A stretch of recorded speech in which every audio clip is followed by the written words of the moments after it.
This is your ultimate stop for everything sports. The Golden State Media Concepts Sports Podcast. Should I say more? From the NFL, MLB, the NBA to MMA, it's all in here. The Golden State Media Concepts Sports Podcast. Listen now.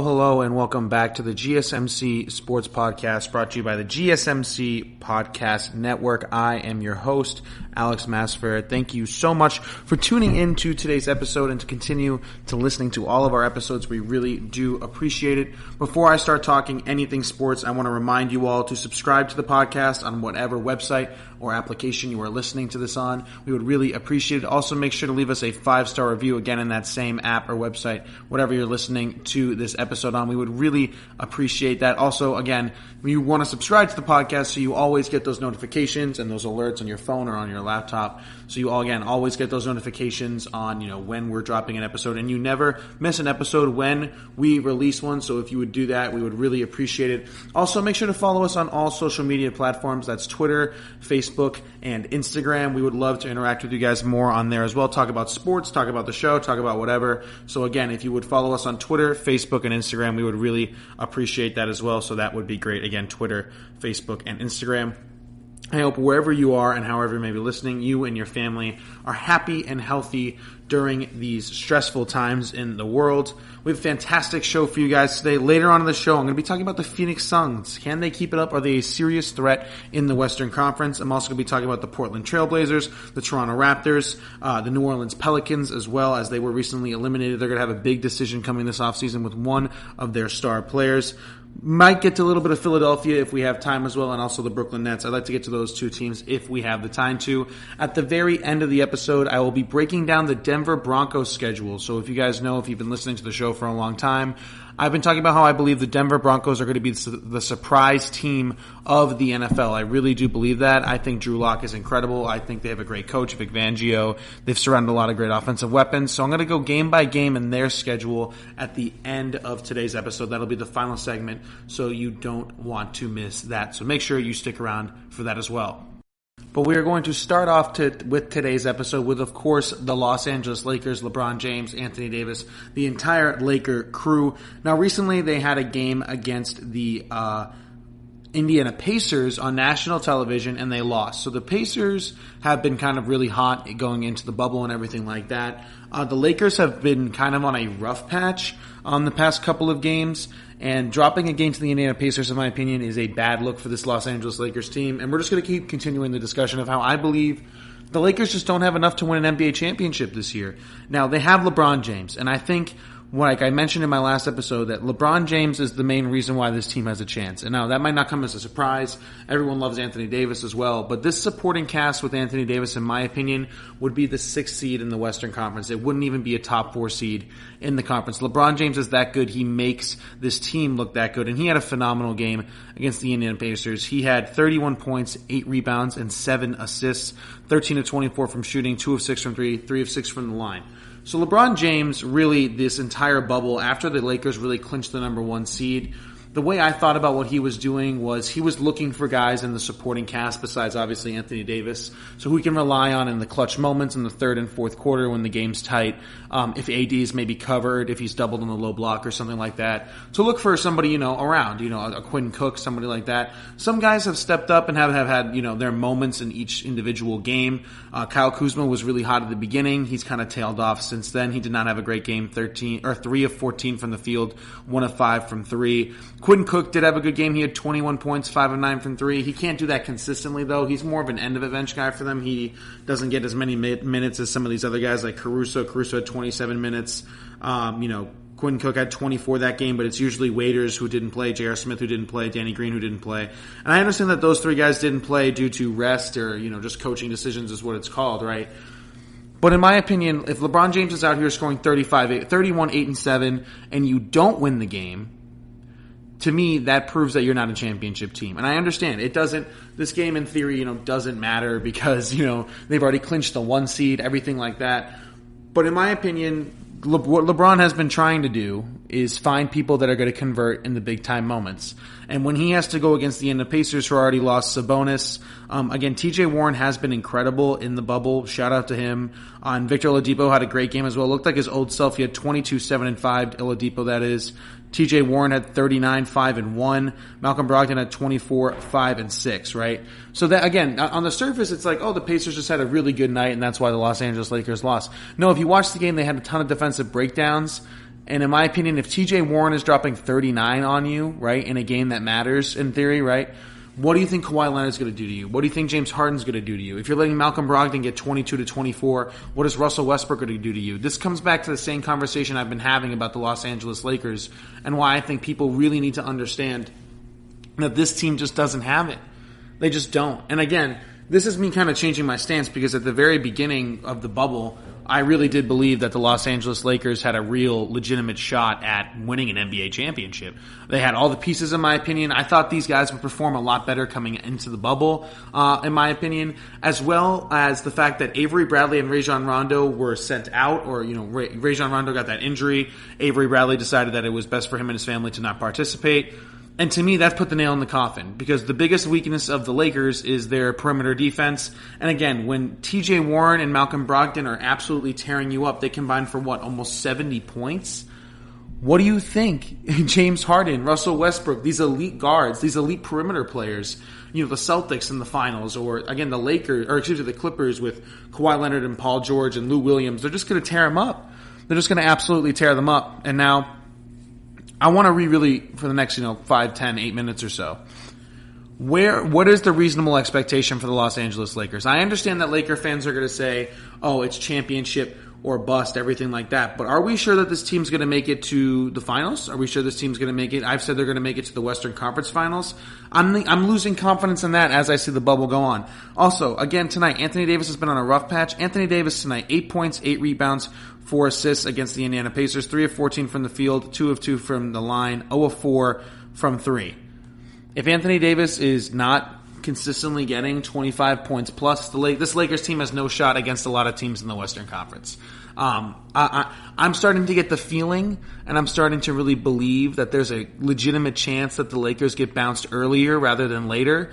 Not necessarily the first round against a team like I think it'll be the Portland Trailblazers, but I'll talk about the Trailblazers and the Suns in my next segment, or maybe at the end of this one. But they're going to face one of those two teams, in my opinion, or the Grizzlies you can throw in there as well. I think the Spurs are still alive, and I think the Lakers will handle them not cleanly. I think specifically Portland can make that series a 6 or 7 game series, and Phoenix is the hottest team on the planet right now, and Devin Booker is the hottest player on the planet right now. So there is a chance that the Phoenix Suns could also take that series to about 6 or 7 games because nobody can guard Devin Booker on that team.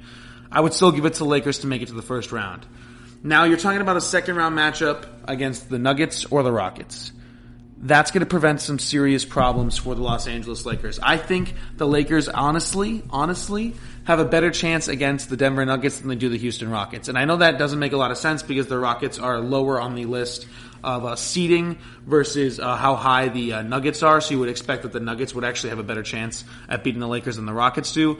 But again, the perimeter defense from the Lakers has been really bad. And not enough people in the national media, not enough Laker fans are acknowledging it. Not enough people are talking about it. How guards who are considered average in this league, again, Malcolm Brogdon, who's probably a slightly above average guard, absolutely tearing up the Los Angeles Lakers perimeter defense. Victor Oladipo absolutely tearing up the Los Angeles Lakers perimeter defense, and TJ Warren as well. So TJ Warren, who was guarded by who? Probably LeBron, he gets 39. Then you let Brogdon get 24, and you let Victor Oladipo get 22. And don't get me wrong, the Pacers are a good team. I think they could maybe win a series, maybe two. They're a really hard I think they're a really good coach team, in my opinion. I think Nick McMillan is a very good head coach, and I think he's one of the reasons why they're doing so well. Not to mention TJ Warren obviously being incredible. I guess he really took what Jimmy Butler is to, really personally. Ever since then, after the hiatus, TJ Warren's been the first or second best player in the bubble, maybe just behind Devin Booker. So again, it's not the end of the world that they allowed so many points to certain guys, because again, these guys are good players. They are above average players in the NBA. Perennial all-star caliber kind of. Victor Oladipo is an all-star, Brogdon's not, TJ Warren is not. And you let them go off. Again, what do you think some of these other teams with better talent, with higher guard? With this perimeter defense, James Harden could seriously drop 60 points in a playoff game. And when that happens, and you let Russell Westbrook also get 30, and you let James Harden and Russell Westbrook combine for 90, it doesn't really matter how good LeBron James or Anthony Davis do, you're not going to win that game. If you stack up supporting casts, if you take the best player away from every single team in the Western Conference, right, that's going to make the playoffs, where would the supporting cast, if you took the two best players, right, everyone's got a duo. If you took away, Kawhi Leonard, Paul George, Russell Westbrook, and, James Harden from that team, Jokic and Jamal Murray, you just go down the line in the Western Conference, you take the duo that they have, and it's just a supporting cast. How good is this Lakers team doing? They might have the worst supporting cast out of all the playoff teams in the Western Conference, besides maybe the Phoenix Suns. If they squeak in, you could argue maybe the Utah Jazz don't have the greatest supporting cast around Donovan Mitchell, Rudy Gobert, but even they have a guy like a veteran like Mike Conley that could really step up and be really good, and Jordan Clarkson as well. I don't see a Mike Conley for this Lakers team. I don't see a Jordan Clarkson. I don't see a PJ Tucker. I don't see a Lou Williams, a Montrezl Harrell. I don't see some of these other depth pieces that are going to matter as the bubble extends, as the bubble keeps going, as guys get tired, right? Everyone's got fresh legs right now. And again, what the Lakers are really doing as well, and this will be my last point of this segment before we talk about some other teams in the next segment, the Lakers are also playing with fire, because when you look at all these losses and things like that, a lot of Laker fans and people in the national media will be like, oh, don't worry about it, right? The Lakers are coasting right now. They've already clinched the number one seed, right? These games don't matter to them. They're just waiting to see who they're going to play, everything like that. This game, again, isn't, it doesn't decide standings, doesn't decide records. It's just for personal accolades, things like that. So they're coasting, is what everybody has said, right? The Lakers they're just coasting. They'll turn it back on for the playoffs. That's a really interesting phrase, turn it back on. And it happens a lot, and it's a popular phrase among struggling teams, if you'll find.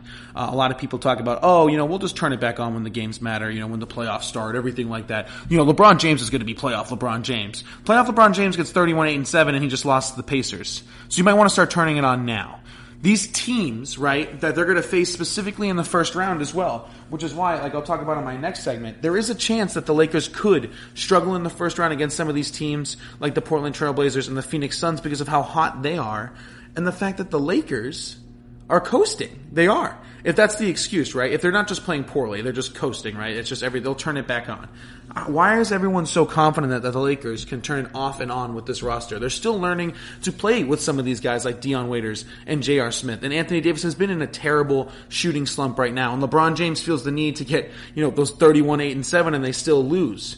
So you're confident that on a flip of a switch, J.R. Smith and Dion Waiters are going to be elite perimeter defenders, something they've never been in their entire career, and Anthony Davis is just going to get out of this shooting slump, and, somebody else is going to step up. Kuzma's going to return to the beginning of the bubble form, shooting 30% from three after taking these last week and a half off of not really playing hard playoff-level basketball, and you're going to go against a team like the Trailblazers or the Rockets or the Suns or some of these other teams that have had phenomenal bubbles, are playing the best basketball of their lives. Phoenix just had their highest winning streak since Devin Booker's been on the team at 6. They've won 6 straight games. Are you sure you don't want to step it up and turn it on right now to practice for that potential first round series? Because again, you could walk into the first round and the Lakers could get surprised. They could lose that game 1. They could lose a game 2. They could get punched in the mouth early on in the series because, again, they got to turn it on. And turning it on doesn't take one game. I don't even know if it's possible to turn it off and on. It's just how good your players are. It's not a turn off, turn on type of thing, right? In my opinion, at least. So again, you could go into the first round playoff series. The Lakers could get punched in the mouth a little bit. Devin Booker gets hot. He drops a 35-point game. Other people step up. You go against Portland. Dame Lillard can drop 50 points. CJ McCollum can get his 30. Nurkic can do his thing. Carmelo Anthony has been phenomenal for the Portland Trailblazers of late. It's going to be interesting to see if the Lakers can truly turn it off and back on. Again, They haven't been able to do it. It's not something that has been happening in the NBA. Teams rarely turn it off and on. The only team that I think had the ability to turn it off and on is maybe Golden State, but even then, when they were turning it off, they were still winning games because they were just so good. The Golden State Warriors, that dynasty never had poor perimeter defense like this. They weren't getting absolutely destroyed by the same type of player, really fast, really athletic, good shooting guards, have just been constantly destroying the Los Angeles Lakers. And that's not something that happened to the Golden State Warriors. And that's not something that happens to Los Angeles Clippers, who they're eventually going to have to face if they think they're going to get it all the way to the NBA Finals. It's going to be interesting to see how the Los Angeles Lakers season turns out. They're not playing good basketball right now. And again, I don't think it's just something you can turn off and on. But let me know what you guys think. We're going to take a short break. On the other side of it, we're going to continue talking about all these NBA teams, how they're doing, what it means, should some teams break up. We'll get all into that in the next segment, so you want to stick around for that. And don't forget, at the end of the episode, I'll be breaking down each and every game on the Denver Broncos schedule, one of the more interesting teams in the NFL, in my opinion. We'll get into all that for the rest of the episode, and we'll be right back after this short break. Are you looking for the very best NFL and college football podcast? Then check out the GSMC Football Podcast. Get the latest football news both on and off the field. From the NFL Draft to trades to the rumor mill to the NFL Combines. They got you covered. That's GSMCpodcast.com/football-podcast. Get updates on college rivalries, game day insights, and much, much more. It's football talk the way you want it. This show eats, sleeps, and breathes football. Don't forget to like them on Facebook and follow them on Twitter. Visit GSMCpodcast.com for more info.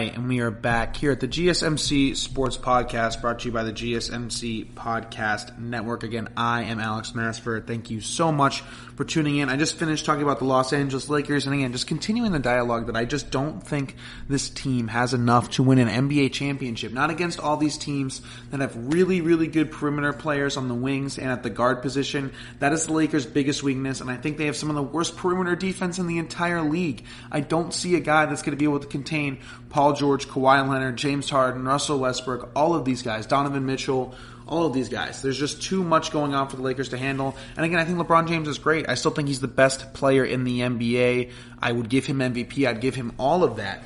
But it's just my opinion. I don't see it. I don't see it with this Lakers team this year. I don't see it with the supporting cast. I just think it's not enough for LeBron James to get another championship. Wouldn't surprise me at all if the Lakers got punched in the mouth early by some of these teams I'm going to talk about now. Starting off with the Phoenix Suns. They are 6-0 in the bubble. Today they beat the OKC Thunder 128-101. Devin Booker had 35. Devin Booker, in my opinion, has been the best player in the bubble. I understand what TJ Warren has done. He's been fantastic, don't get me wrong. I just think Devin Booker, what he's doing for his team with less, the Pacers team is a lot better. It's just way better, miles better than the Phoenix team. Again, the Suns, that is. I just really believe that what Devin Booker is doing is showing what he's always wanted to do. Devin Booker has been very, very vocal throughout the media throughout the years of why he does not like getting knocked out, or not knocked out, not making the playoffs. Devin Booker has been one of the best scorers in the NBA ever since really he came into the league, really. And it's been really unfortunate that the Suns haven't been able to give him everything he's needed in order to succeed. Some players surrounding him. There's been some questionable draft picks. Obviously, they passed on Luka Doncic for DeAndre Ayton. They also passed on Trae Young that year as well. They drafted Cam Johnson this year, which was sort of a iffy pick, by a lot of people's standards. They've never been able to get that point guard to pair with him or that forward. They traded TJ Warren for cash considerations, and look what he's doing for the Indiana Pacers. The Suns could really use him right now. Despite all that, Devin Booker is leading his team to a 6-0 record in the bubble, and he's beaten some really good teams. Again, he's beaten those teams like the Miami Heat, like the Los Angeles Clippers, and he's showing that the Phoenix Suns belong in the bubble. Again, they were not eliminated early like a lot of people expected them to be. Again, 6-0 in the bubble. And my question is now, are they legit? If they get into the play-in game, assuming it's against either the Grizzlies, Spurs, or Portland Trailblazers, do I think that they have a legitimate shot at winning that game and then going into a series against the Los Angeles Lakers? How do I think they would do? So let's start with the Phoenix Suns, and we'll get to the Portland Trailblazers. The Phoenix Suns are really interesting because, again, while on paper they might not have the best roster out of any of the teams they could potentially face in the play-in round, specifically Portland, right? I think they have a really, really good head coach. I think Monty Williams is a very, very good head coach. He's coming over from the Philadelphia staff. There were rumors that Philadelphia wanted to fire Brett Brown and potentially go with him. And that obviously didn't happen. Brett Brown is still the coach of Philadelphia, so that is a really interesting proposition as well. He's coached the hell out of this team. Again, Monty Williams, he denied the Knicks job. So he was offered the Knicks job. He said no thanks. He was offered some other jobs as well. He said no thanks to. I think he was also offered the Los Angeles Lakers job. He said no to that. He really wanted to coach this Devin Booker in the Suns team. And I think now that he's had a lot of time to mesh with these guys, his system is really coming out. I think that helps as well. I don't want to say it's all Devin Booker. Devin Booker's obviously been phenomenal. Devin Booker's one of those guys that I had actually expected to request a trade potentially in the offseason. Again, with how good he is scoring-wise, and the Phoenix Suns' just lack of ability to get him around talent, things like that. But here's why this bubble has been so important for Phoenix, right? Even if let's say, worst-case scenario, I think they'll still continue to do well in the bubble. I don't think they'll finish the bubble undefeated. Let's say they only lose one of their 2 games or something like that, however many they have left. Let's say they get into the play-in game, but they unfortunately lose to the Portland Trailblazers, right? So they get to the play-in game, but they still don't make the NBA playoffs. Here's why this was good. Devin Booker, for the first time in his entire career, is showcasing what he can do on a national stage, on national television, in the biggest games against the best players, against the biggest teams, right? Devin Booker gives me the Anthony Davis New Orleans Pelicans vibe, which is he's super good in a small market and he's not on national television enough, and he wants to build his own personal brand. He wants to get bigger. He wants more recognition, things like that. There's 2 ways this could go for the Phoenix Suns. Now, here's the thing. The New Orleans Pelicans with Anthony Davis never got the chance to showcase how good Anthony Davis was in like a bubble format like this, on national television almost every night, all over social media, constantly against the big players, fighting for a playoff spot, right? Anthony Davis never got a lot of chances to do that in New Orleans, like Devin Booker is getting, which is one of the reasons why AD wanted to leave to go to a team like Los Angeles. There's 2 ways this could go for Phoenix. Either when they don't make it, and Devin Booker, or if they don't make it, right? And Devin Booker, or maybe even if they do make it and they get knocked down in the first round, Devin Booker has showcased so much that teams are going to really want him, and Devin Booker would want out of Phoenix and to go to a different team, more of a contending team. That's one way it could go, but I don't think it'll go that way for Devin Booker. I don't think it'll go the complete Anthony Davis route. What he's doing is showing some of these superstar players who are potential free agents soon. Phoenix is going to have money.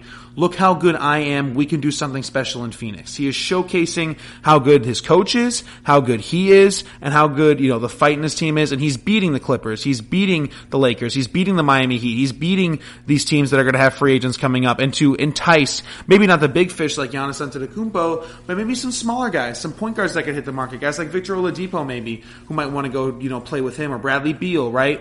Anything would help Devin Booker, because again, if Devin Booker gets the help, I think Devin Booker is one of the young players in the NBA who could absolutely be the best player on a championship team. I think he is that good. I think he is probably a top 5 scorer in the entirety of the NBA. So it's an interesting thing to think about with the Phoenix Suns. Now, how would they do against the first round series against the Los Angeles Lakers? I think it would be a little bit of a return to normalcy for them. If I'm the Los Angeles Lakers, I would much rather face the Phoenix Suns than a team like the Portland Trailblazers probably. Again, just because of how much playoff experience the Trailblazers have, or a team like the Spurs have as well. I don't think the Spurs will make it. I really do believe the play-in game will either be Portland versus Memphis or Portland versus Phoenix. I hope it's Portland versus Phoenix personally. I love Devin Booker playing in this big national spotlight now, getting the recognition he finally deserves. He hasn't had it really ever in his entirety of his career. Again, finally getting that recognition now. How would he do in a first-round playoff series against the Los Angeles Lakers? I think he'd be phenomenal. Personally, Devin Booker would. Wouldn't surprise me if he averaged 30-plus for the series. He'd be getting buckets on guys. I mean, he's already faced harder defenders than he would on the Lakers. I don't see LeBron switching out on him to guard him. I think Devin Booker's probably a little bit too crafty, a little bit too quick for LeBron James at this stage of his career. So who knows who would guard him? Guys like Quinn Cook, J.R. Smith, Alex Caruso. Devin Booker already tore up guys like Patrick Beverley, Paul George. He'll tear up those guys easily, get 30, 35, maybe even 40 points consistently in that playoff series. However, they don't have that co-star that, LeBron has and Anthony Davis. And even though I like the Phoenix cast supporting, the Phoenix Suns supporting cast around him, I think Ayton would need to take another step and be a dominant center, get as many points as AD or similar to just give the Phoenix Suns a chance in this series. I think the Phoenix Suns would take a game early, though. I think this is how I think a series would go. I think the Phoenix Suns would win game one of the series because, again, the Lakers, I don't think they could turn it off and on, in my opinion. I just don't see it. I think they're going to get slapped in the mouth, game one.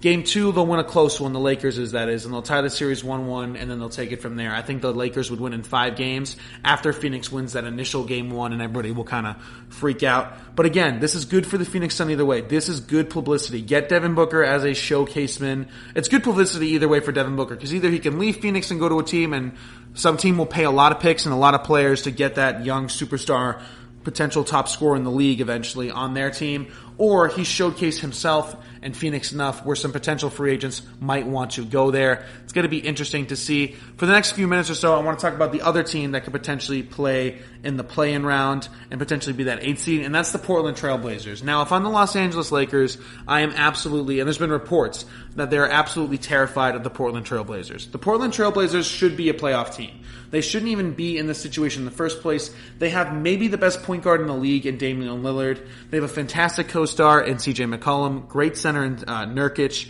Carmelo Anthony has been better than advertised. He's been playing fantastic defense. And he hasn't really been that iso ball dominant player that everyone claimed he was. He's been very clutch for them. He's hit a lot of clutch threes. He's been a very, very good player for them. He's in shape. He's playing defense. Again, I don't even understand how Carmelo Anthony was just sitting there on the open market for that long. But NBA teams make mistakes sometimes. Carmelo is clearly paying off for the Portland Trailblazers. Again, someone is going to hit the Lakers in the mouth early, whether it's Phoenix, whether it's Portland. They're going to win game one. I think the Lakers will lose game one of the first round series against Portland. The difference between playing Portland and playing Phoenix is that Portland won't lose a close game two. They could win a game two. It could go either way, in my opinion. Phoenix doesn't have the capabilities of still beating the Lakers 4 out of 7 times. The Portland Trailblazers absolutely have that power. And if LeBron James and Anthony Davis get knocked out round 1, this season will be a massive disappointment for the Los Angeles Lakers, specifically after clinching that 1 seed. Damian Lillard is maybe the best point guard in the league outside of Steph Curry, I would probably say. C.J. McCollum has those games where he consistently gets 20 plus, but sometimes he gets in that 30 range. Nurkic is the same thing. Again, no perimeter defense for the Lakers. That could cause some serious problems for them. Again, I don't think Phoenix is dynamic enough to beat the Los Angeles Lakers 4 out of 7 times. If anybody is dynamic enough out of these playoff bubble teams that are trying to push and make it to the 8th seed, it's the Portland Trailblazers. They have a legitimate shot, in my opinion. Again, how I would think is Dame Lillard would have a fantastic series. Again, there's nobody who can really guard C.J. McCollum and Damian Lillard on this team. Damian Lillard has been chopping up some of these elite perimeter defenders, guys on the Clippers, guys on some other teams as well, guys like Russell Westbrook.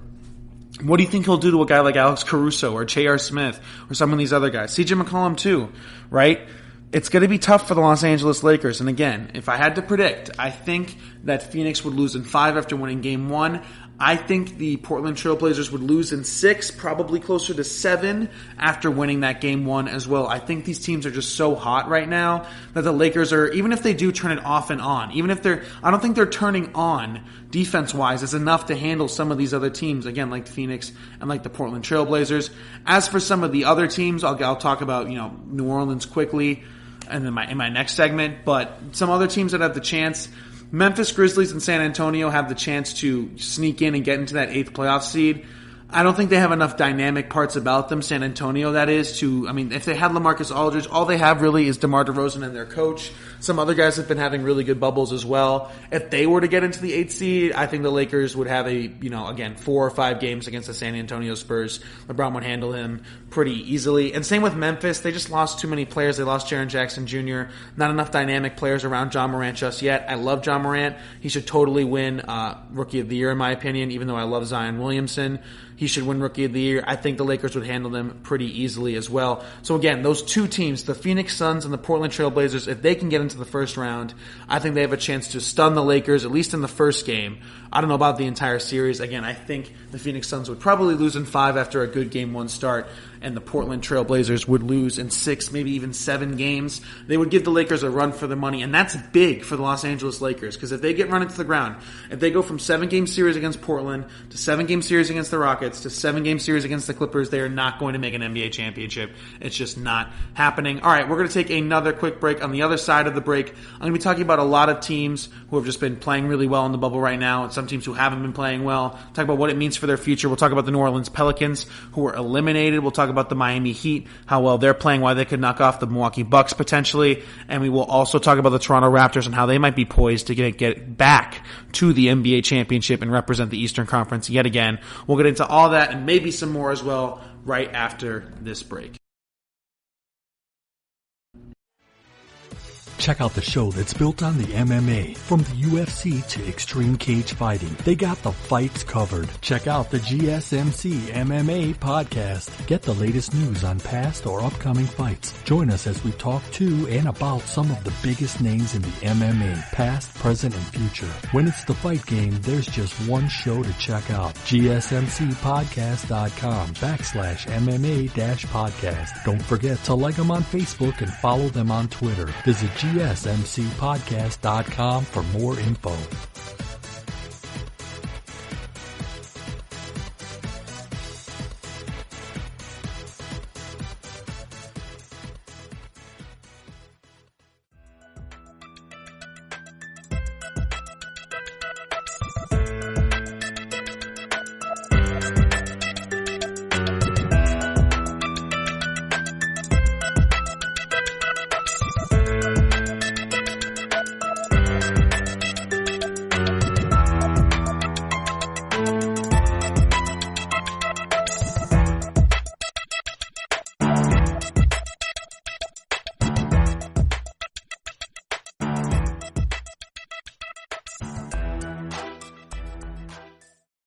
All right, and we are back here at the GSMC Sports Podcast, brought to you by the GSMC Podcast Network. And I am Alex Masford. Thank you so much for tuning in. I just talked about the Western Conference playoff race a little bit, the Phoenix Suns, the Portland Trailblazers, two teams who have been playing really, really well. I think it was, expected that the Phoenix Suns, the Portland Trailblazers were going to play well, that they were going to play good, that Damian Lillard was going to get it done, and they were going to be in contention for that playing game, or definitely at least get into that playing game.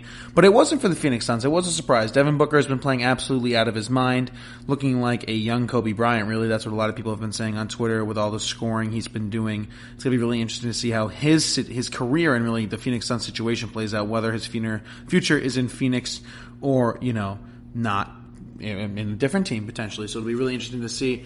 Now to switch gears here, we're going to stick with the topic of the NBA. About a team who is now officially eliminated. They will not be making it to the NBA bubble. A team, and I'm going to have to own up here, I was completely wrong on this. I really thought that the NBA wanted the New Orleans Pelicans to be that 8th seed. They wanted a Pelicans-Lakers matchup in the first round. The Pelicans did not get it done, man. They did not play good basketball while they were here in the bubble. The only points where the Pelicans really played consistently, really, really good basketball was when Zion Williamson was on the floor. And I'm not going to be surprised, though, and I think I'm almost expecting it, that Alvin Gentry, the head coach of the Portland Trailblazers, is going to get fired. I think there's a lot of controversy surrounding him and Zion's minutes. Now, did that come up from a higher up, David Griffin, the general manager, potentially? Sure. But I think there needs to be a change made. Again, he was also the coach when Anthony Davis was there. It didn't work out with him. And Zion's obviously playing well, but they might want to move into a new direction. Now that they've been eliminated, obviously, they're not going to make it, so they'll finish out their regular season games, and then they will head home Zion Williamson's rookie year is officially pretty much over. I don't think he's actually going to play in any more games for health concerns or whatever. Here's what we know about Zion Williamson. If he stays healthy, if his body and everything is okay, he has the potential to be the best player in the NBA. He is maybe going to be the most efficient player in the NBA over the next couple of years, maybe his entire career. Again, he gets a ton of points without getting that much shots up because he's such a good paint player. I think he'll be one of the best offensive rebounders in the game as well. The only real concern with Zion Williamson is his health. He has had that meniscus injury. There's been a couple conditioning concerns. I'm seeing some people on Twitter and on YouTube saying that he's in a race against his own body, that eventually his weight and athleticism are just not going to match anymore, something like that. He needs to get in better shape. I'm not sure. I'm not a doctor. I'm not going to sit here and act like I know all of that stuff. But here's what I do know. Zion Williamson is a damn good basketball player when he's getting the appropriate minutes, and he looks to be in shape. He is one of the best players in the NBA already, in my opinion. He's one of the most efficient players in the NBA already. And if his trajectory is only going to get more, bigger and better as he gets more NBA experience and everything like that. Think about this. He really only played almost 30 games if you include the bubble and everything like that. And he was maybe one of the most impactful and most valuable players on his team, which was almost a playoff team. So that deserves some, consideration, some applause. But the Pelicans have two big decisions to make. Obviously, one of them with their coach, which I think is an easier one than the second decision. I would move off Alvin Gentry. I would hire somebody new, somebody like a Jason Kidd, Mark Jackson, someone who has been phenomenal in, developing young players. The Jason Kidd thing is really interesting for New Orleans because, again, they've had to develop a similar type player. Again, Giannis and Zion are not the same. They did not get the same hype out of college.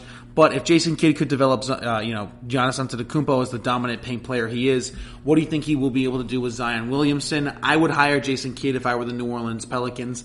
That would make a lot of sense in my opinion. Now, the second really major decision that these Pelicans have. What are they going to do about Brandon Ingram? He's going to be a restricted free agent this year. I've talked about this a little bit before, but just to recap, Brandon Ingram is going to be a most improved a most improved player candidate. I think him or Bam Adebayo is going to win it. It's a toss-up in my opinion. I would go Bam Adebayo due to team success, but the statistical advantage, I think, would probably go to Brandon Ingram, at least from a scoring aspect. But he is not a good player when him and Zion Williamson share the floor. Zion Williamson is good no matter who's on the floor. Brandon Ingram, when him and Zion are both on the floor, is a net negative if you look at the advanced analytics.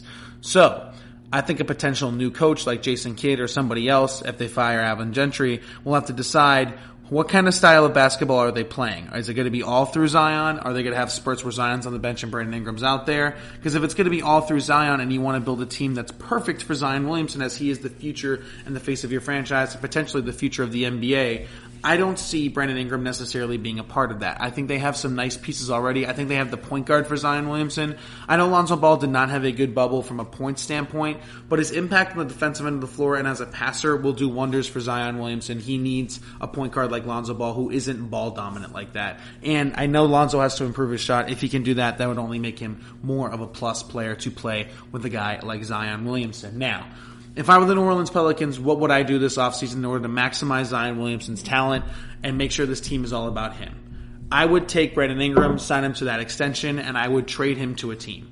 I would look at a team specifically. The Toronto Raptors make a lot of sense, who I might also get into this segment. The Raptors could be super interested in landing his services. They need a small forward that could, if OG Anunoby isn't necessarily the future from a scoring or an offensive standpoint of that position, that can make a lot of sense. A lot of other teams make sense as well. The Knicks, the Bulls, some of these teams I've kept saying about some other guys that could potentially be on the move. And what could you get in return? Not only picks, but shooters. Surround Zion Williamson with shooters. Do not clog the lane. Do not get him a big, clunky center, a Rudy Gobert type guy who's just going to clog the paint and clog the lane for him. That is not how Zion Williamson's going to have success. He needs to paint all to himself. He's a big enough guy already. And surround him with shooters. Give him the ability, again, to drive and kick. That is where Zion Williamson will excel. That's where Zion Williamson will be at his absolute best. And also, I think where the Pelicans will be at their most best offensively from an efficiency standpoint. Brandon Ingram is an ISO-type player. While Zion Williamson can be that at times as well, I think Brandon Ingram's game is heavily surrounded around ISO more than some other players in the NBA, up there with James Harden and things like that.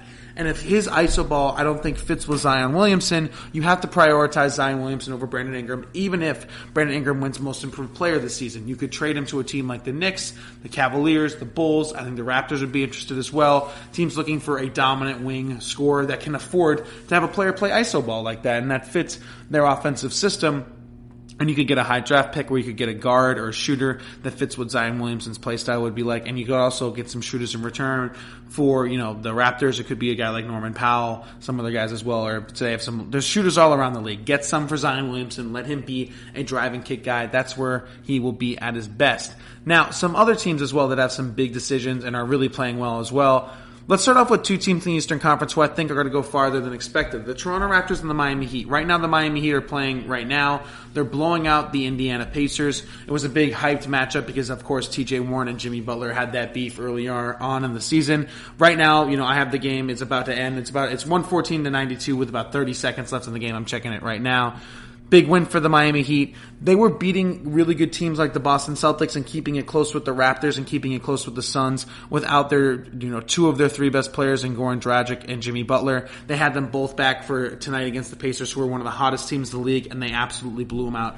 They smoked them. I think the Heat are going to knock out the Milwaukee Bucks in the second round and go to the Eastern Conference Finals. People call me crazy. I know. But I really do believe that this Heat team is well coached. They play some of the best defense in the bubble, and they have some of the best shooting in the bubble. They lead the NBA in three-point percentage. Duncan Robinson is one of the biggest plus net positives in analytics in the entire game right now. He's a big player for them. Tyler Hero's really stepping up. He might be emerging as a starting point guard for this team as well.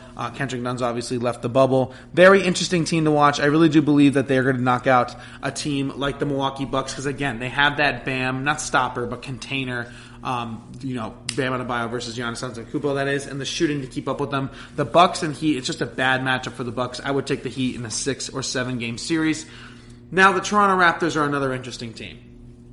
We're not giving enough credit to them. They are a phenomenal team. They are playing out of their mind right now. They're playing the best defense in the bubble. I think they're also probably the best defensive team. I think a lot of people can agree with that. They have every defense from every point. They're in great position. They have great perimeter. They have great athletic defensive players, great paint defensive players.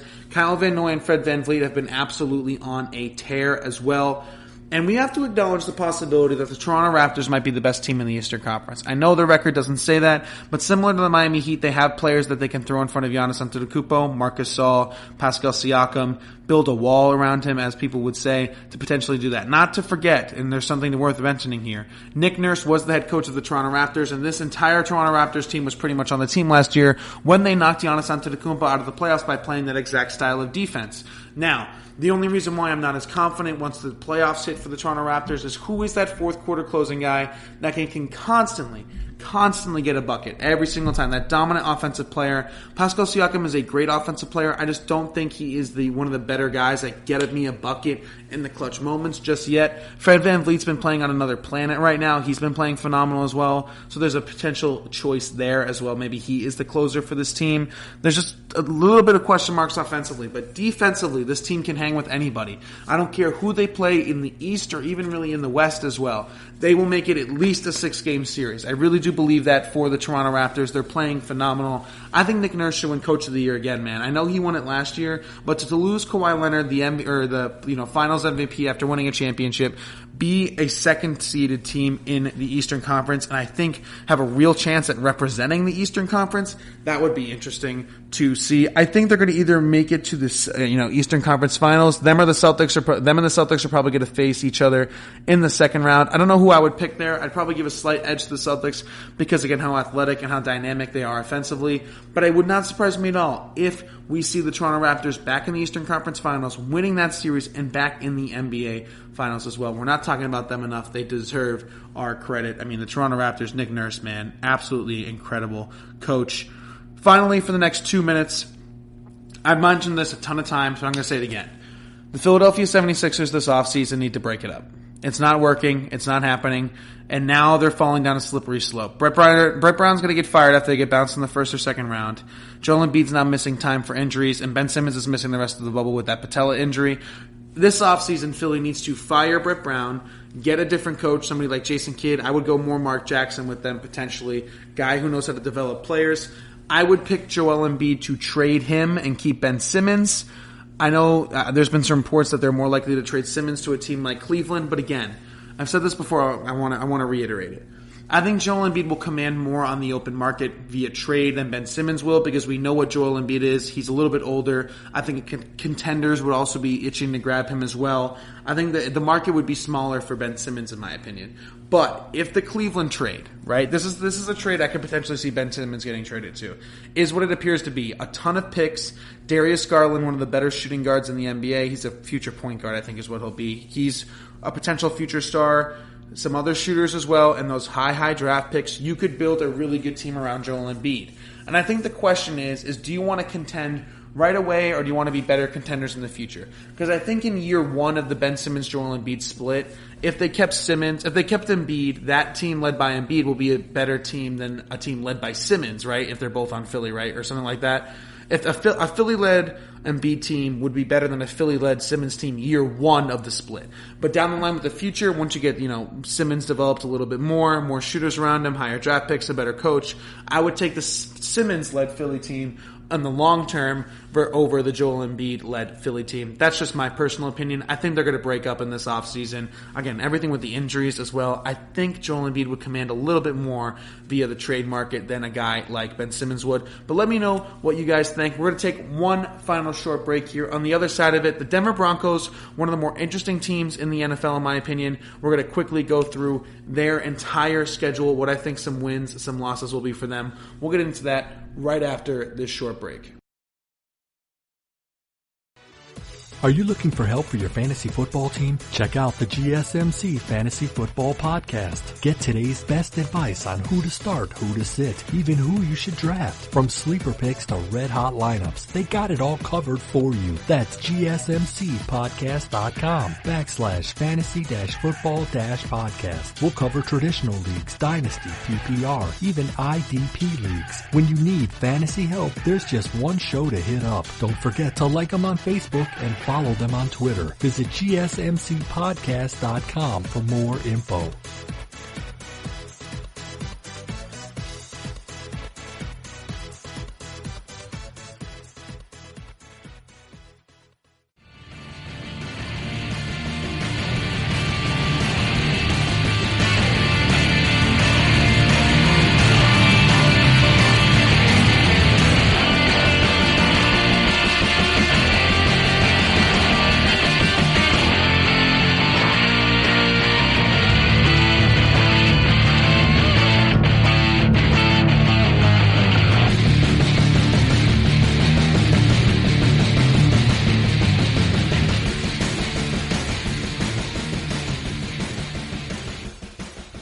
All right, and we are back here at the GSMC Sports Podcast, brought to you by the GSMC Podcast Network for the final segment of today's show. Again, thank you so much for tuning in and listening all the way through the episode. Again, I'm Alex Masfer. Again, thank you so much for tuning in.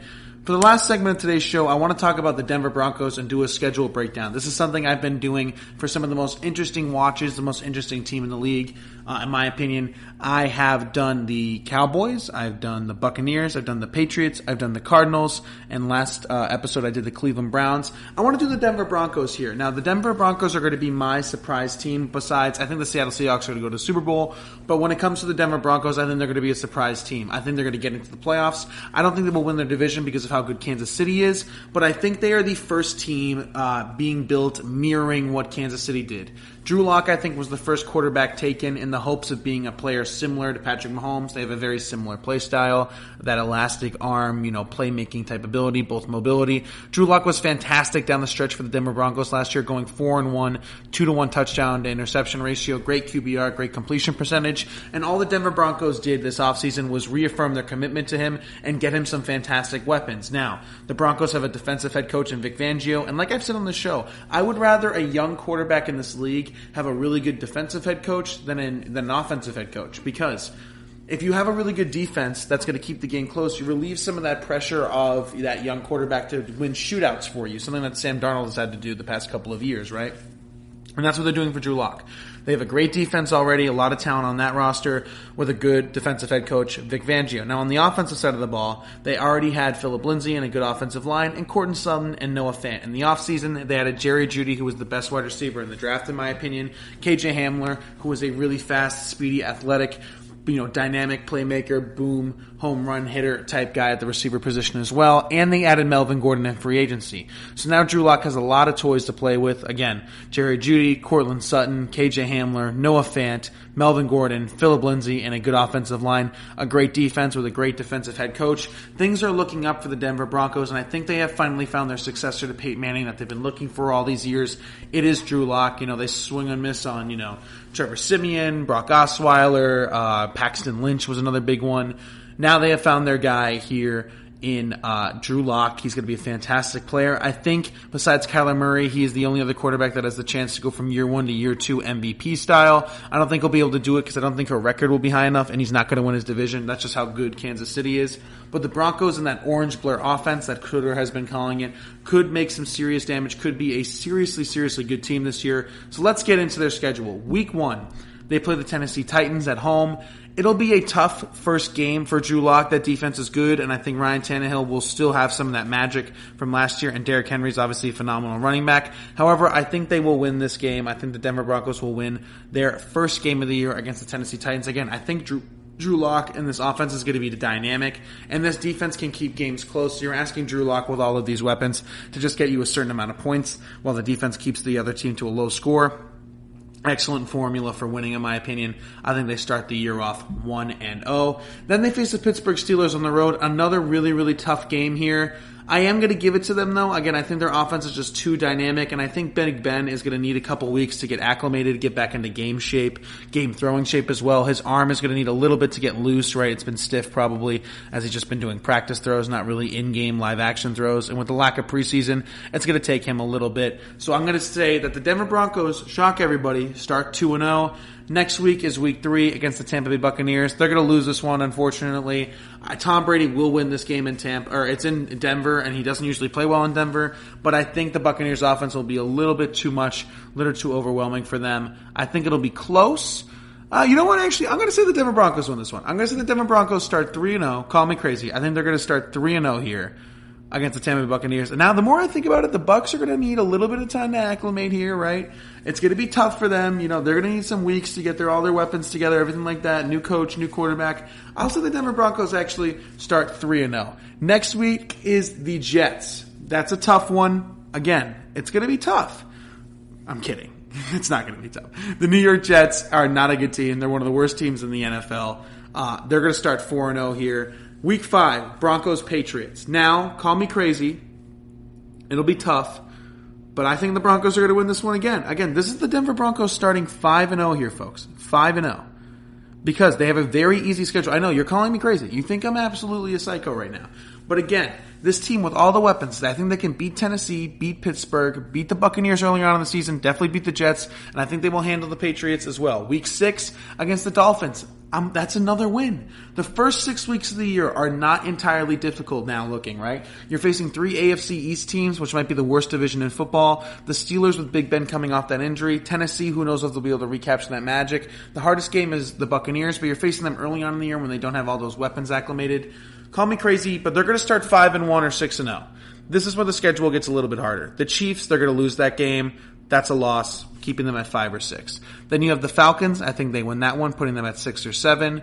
The Raiders, I think they'll win that one, putting them at 7 or 8. And the Chargers as well. I think they will split with the Chargers, so they're going to lose this one, right? So you're putting them now at how many wins is that? 1, 2, 3, 4, 5, 6, 7. They'll be at 7 wins at this point. I think 7 or 8 wins. I think they'll beat the Raiders and the Falcons. So they'll be at 8 wins here. With 8 wins, with about 4 or 5 games remaining, here is how they end their schedule. Or with 6 games remaining, right? So they already have 8. They have a high ceiling right now. The Saints, they're going to lose that one. They're also going to lose that game to the Chiefs. So they're still only at 8 wins. And with 4 games left, they have 8 wins. Panthers, Bills, Chargers, and Raiders.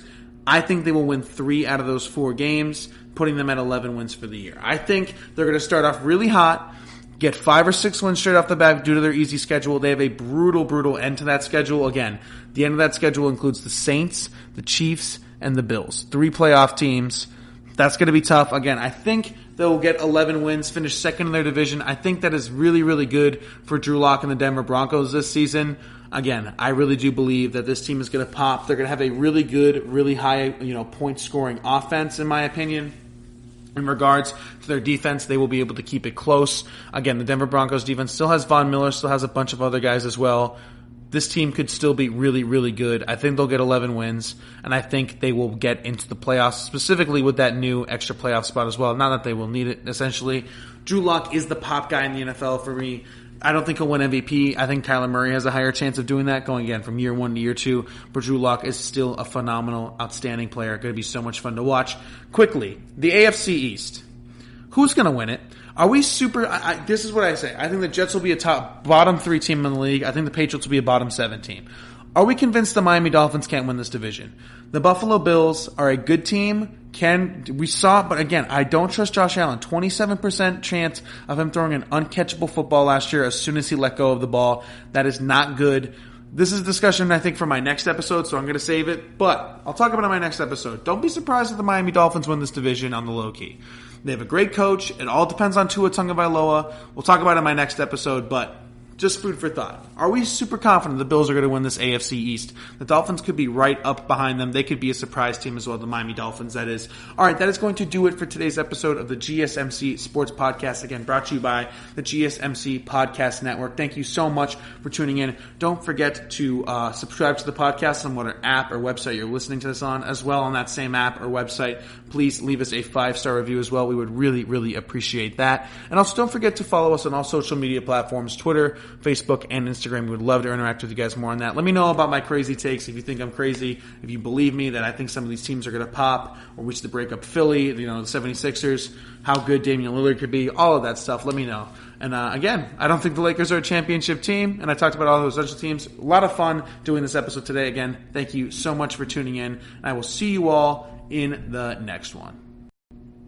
You've been listening to the Golden State Media Concepts Sports Podcast, part of the Golden State Media Concepts Podcast Network. You can find this show and others like it at www.gsmcpodcast.com. Download our podcast on iTunes, Stitcher, SoundCloud, and Google Play. Just type in GSMC to find all the shows from the Golden State Media Concepts Podcast Network, from movies to music, from sports to entertainment, and even weird news. You can also follow us on Twitter and on Facebook. Thank you, and we hope you have enjoyed today's program.